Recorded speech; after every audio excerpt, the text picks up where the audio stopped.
Orzular hamisha insonlarni yangi marralarni zabt etishga undaydi. Navbatdagi lavhamiz qahramoni bir umr o'qituvchilik qilib, pensiyaga chiqqaniga qaramay, issiqxonada gul yetishtirishni yo'lga qo'ydi.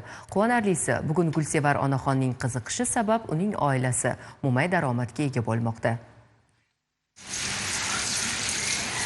Agar insonda xohish bo'lsa, hech bir qiyinchilik maqsadiga erishish yo'lida to'siq bo'la olmaydi.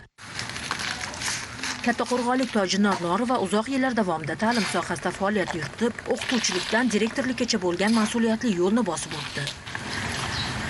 Tumanning Yangiravot mahallasida istiqomat qiluvchi oila bekasi hozirda nafaqada bo'lishiga qaramay, hayotdagi orzusini amalga oshirdi.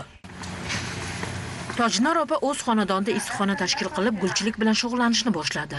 Bugun tomorqasidagi 4 sotixli issiqxonada 200 turdan ortiq gullar parvarish qilinadi. Avvalgi oddiy gullardan eka boshladim va ularni parvarish qildim.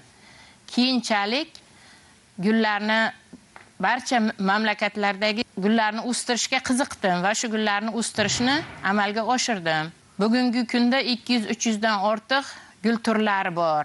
Masalan, Turkiyani gullari bor, Ozarbayjonni gullari bor, Gollandiya gullari bor, Italiya, Hindiston gullari, Xitoy gullarini ham o'stira boshladim.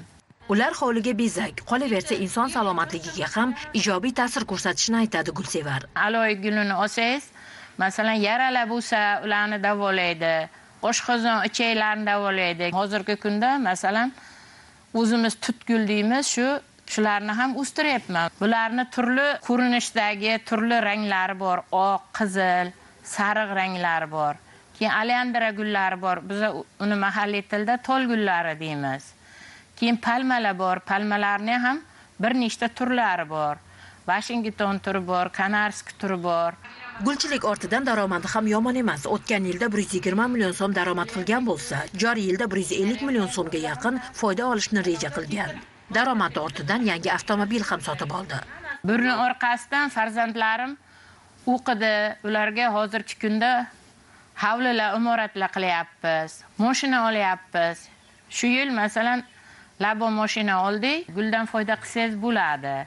Bir yilda masalan 100 million, 150 milliongacha foyda qilishingiz mumkin.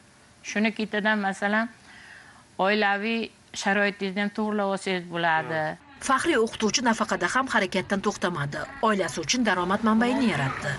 Uning bu tashabbusi mahallasidagi ko'plab oilalar uchun ibrat va motivatsiya bo'la oldi. Mo'tabar Nurmuhammedova, Ozodbek Nurmuhammedov, Samarqanddan.